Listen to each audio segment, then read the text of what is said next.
A case that divided opinion, punisher or criminal. Jody was 11 years old when he was kidnapped by his Taekwondo teacher and held captive for 2 weeks until the police located him. Everything seemed fine, until during the corpus delicti examination, the actual facts of the case came to light. Jody's father, Gary, lost control in anger and without measuring the consequences, took an attitude of revenge during a live broadcast across the country. This is the story of Gary and Jody Plauche. In 1983, Jody Plauche was a 10-year-old boy, the son of Gary and June Plauche. The family lived in Baton Rouge, Louisiana. Like the vast majority of other kids his age, he loved playing sports. One of his favorite sports was Taekwondo. His father, Gary, enrolled him in a Taekwondo school where Jeffrey Paul Doucet was an instructor. Not much is known about Jeffrey. He was born in Port Arthur, Texas on February 3rd, 1959. At some point, Jeffrey moved to Baton Rouge, set up his fight academy, and it was at this moment that his life intersected with the life of the Plauche family. When he met his new student in 1983, Jeffrey was 24 years old. He actually lived in the Taekwondo school where he trained the children. Due to financial pressures, he was unable to afford a property as a residence and another as a place of work. He didn't have any close friends or family that anyone knew of, but he was loved by his students. He had gained both their trust and the trust of their parents. Families trusted him so much that Jeffrey even took his students skating, to the movies, and to competitions out of state. He was considered a special teacher by all his students. Jody was a shy boy, and for the Plauche family, the Taekwondo instructor was the perfect company for his son. On one occasion, Jeffrey was even invited to the Plauche house for a family dinner. Unfortunately, sometime later, when Jody was about to turn 11, Jeffrey began to reveal his unimaginably dark side to the boy. The instructor began to abuse the child throughout 1983. According to police reports, the abuse occurred almost daily, whether it was because of his shyness or because of fear due to threats he had received.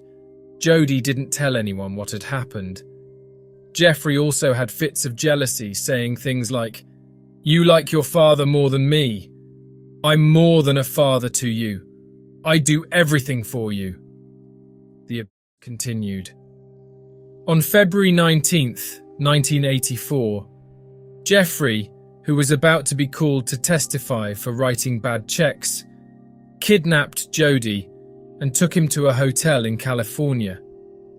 On that day, Jody did not return home after going for a walk with Jeffrey. When Gary went to the gym to look for him, everything was closed. The boys often went out with their teacher, so he waited. But the hours passed and nothing happened. Gary and June called the police.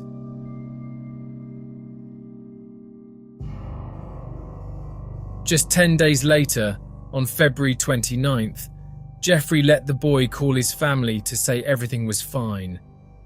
The police were already on hand to trace the call. Gary stayed on the line long enough for the location of the call to be identified, and so, on that same day, Jody was rescued and Jeffrey arrested. As a parent in your position, did you learn anything from this? Just how much I love my children. Or maybe a little bit more protective or overprotective, I don't know. Look at me, baby. March 1st, an emotional family reunion at New Orleans International Airport. Gary, June, meet Jody after his unexpected California visit. Me, baby. Where's that gorgeous blonde hair? Are you okay? Honey, are you okay? How do y'all feel now? Fantastic. Fantastic. It looks good. I love that backhand. No, he doesn't at all. What do you think about this whole thing? I don't know.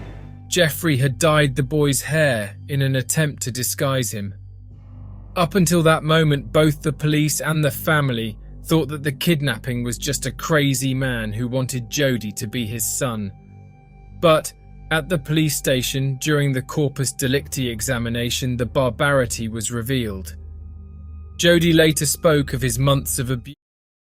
He said it was so obvious that he couldn't understand why no one realized what was happening to him.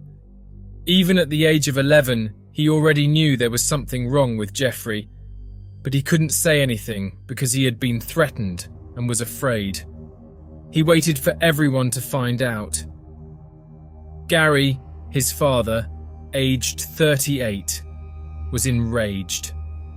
You cannot imagine what was going through his head when he realized that the man he had trusted with his son, who he even invited to dinner at his house, had been abusing his son for a year. In the following days, Jeffrey was questioned and admitted that he too had been abused as a child, and in later life began molesting children himself.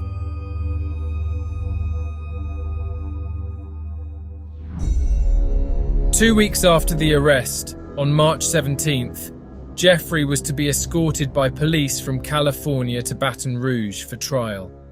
Gary knew a WBRZ TV employee, and it is unclear whether he freely told Gary or Gary asked as to when Jeffrey would arrive at the airport. What is known is that Gary learned of the exact arrival time of the flight and which corridor Jeffrey would pass through. Several TV station crews were there to cover it. So during that night, Gary, in disguise, wearing a baseball cap and sunglasses, stood at the airport payphone talking to a friend, waiting for Jeffrey to pass by. Once Gary saw him, he took out a gun and shot Jeffrey in the right side of his skull. All TV stations filmed the whole tragedy in real time. The cops grabbed Gary. For a few minutes, they thought he was just a random stranger until one of them recognized him and said, "Why, Gary? Why?" Gary was arrested and charged with second-degree murder. Jeffrey was rushed to the hospital, but succumbed to his injuries and died the next morning. While incarcerated, Gary was analysed by mental health professionals, and it was concluded that he had suffered a mental breakdown after discovering that his son had been physically abused. He insisted on saying that a voice in his head told him that he had to kill Jeffrey to prevent him harming the boy again.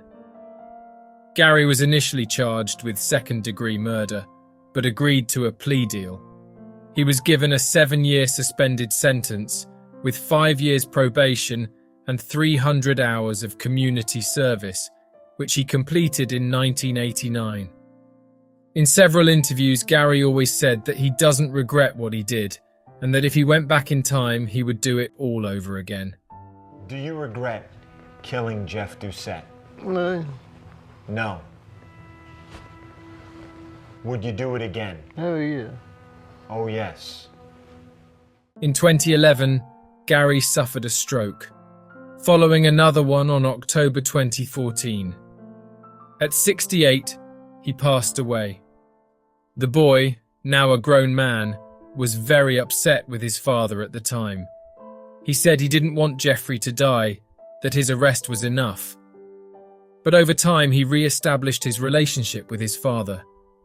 He said that both his father and mother helped him so much in his psychological recovery phase that extended into adulthood. Jody did not openly comment on his case until in 2019. At the age of 45, he released a book called Why, Gary, Why?, where he gave a detailed account of the events that occurred and offered parents tips and encouragement to be more involved with their children. In his book, he says, "If someone wants to spend more time with your child than you do, that's a red flag." To this day, Jody still has the shirt his father wore the day he took Jeffrey's life. He said he wanted people to know that Gary was a good man. He wasn't a murderer. He was a friend, an excellent father who was disgusted to learn what his son had been through at the hands of an abuser, and for that reason alone decided to take justice into his own hands. Jody doesn't agree with what his father did, but he wants people to understand that he was not a bad man. Was Gary a punisher or simply a murderer? I expect your opinion in the comments. See you on the next case.